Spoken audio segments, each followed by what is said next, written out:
Alright, singena kanjalo ke mfundini kwi-hour yethu yesibini kwinkqubo yakho ethina kakhulu ethi Mega Talk with Bonani M kwisikhululo sakho osithanda kakhulu. Ukanti ke besenditshilo xa sisuka phaa ezindabeni ngoku sizothi sikubambele itopic yakho mfundini yanamhlanje.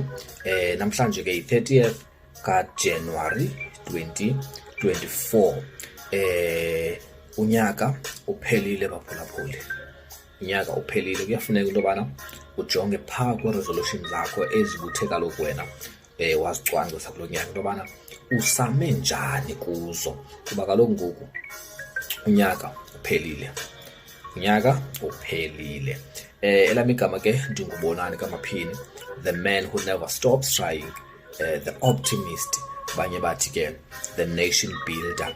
Uzohlala nami kaloku wena ngoku kude kubethela ntsimbi ye-12 sisuka sonke ke phaa kwintsimbi ye-9. Ukanti ngoku singene kwiyure yethu yesibini. Ixesha ngoku masiyenze ibe imizuzu 10 emva kwintsimbi ye-10. Ukanti ke xa kunjalo ke sizothi siye phaa kwitopic yethu yanamhlanje.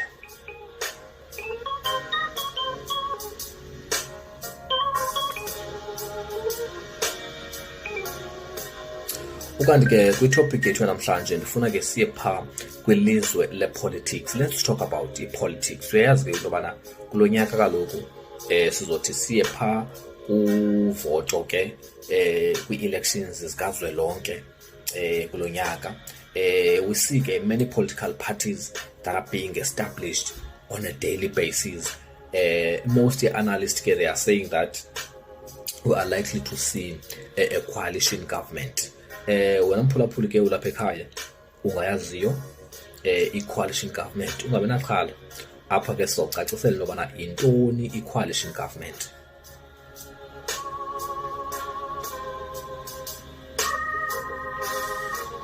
I-coalition government kaloku is one in which the powers and responsibilities are being shared by the majority party and also the opposition party. Now, sifuna ukubuza kuwe ke ngoku yobana wena apha ekhaya, would you rather have a coalition government or maybe an outright majority after ezi elections sika 2024? Ukhumbule ke most analysts are saying that ANC is likely to lose its majority emva kwezi elections.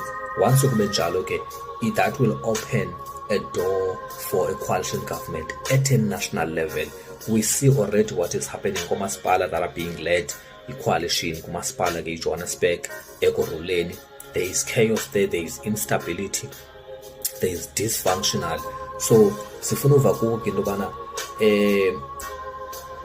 i-government elidishwa i-coalition, do you think ingasebenza?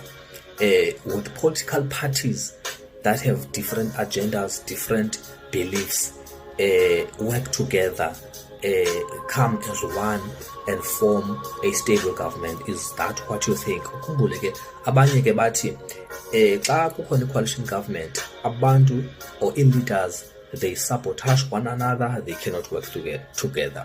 Ngelixa ke abanye besithi xa kukhona iparty that is A1, that is a one party rule government, loo nto leyo ke iyenza njani?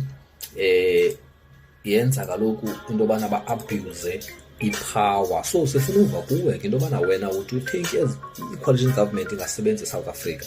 Uzasibamba ke phaa emnxebeni, ukanti naphaa kwiTwitter ke sikhona @bonani157, ukanti phaa kuTikTok uzamufumana phaa kubonani4, ukanti ke nakuFacebook uzasibamba wena phaya uqhafaze uthi Mega Growth Solutions, kulapho ke olushicilelo uzawuthi ulufumane khona. Ukanti ngoku before sikufunde ke phaa kumakhasi onxibelelwano, make sihambe ngohlobo.